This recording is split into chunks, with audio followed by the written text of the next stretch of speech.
Okay, hello everyone. Here I want to provide a tutorial on how to close all tabs in DuckduckGo application on an Android device. Well, knowing how to close all tabs in the DuckduckGo application can be useful for managing your browsing session efficiently. It helps you clear unnecessary tabs, free up memory and resources on your device, and maintain better organization within the browser.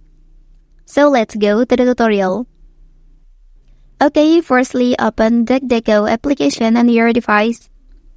Okay, and then here you can enter the tab section. So the way to close all tabs, you can simply click the three dots here and select close all tabs option. Okay, on the other hand, you can also click fire button here and select clear all tabs on that option. Okay, that's the tutorial on how to close all tabs in DuckduckGo application on Android device. If you are helped by this video, don't forget to like and subscribe to get other information from this channel. Thank you.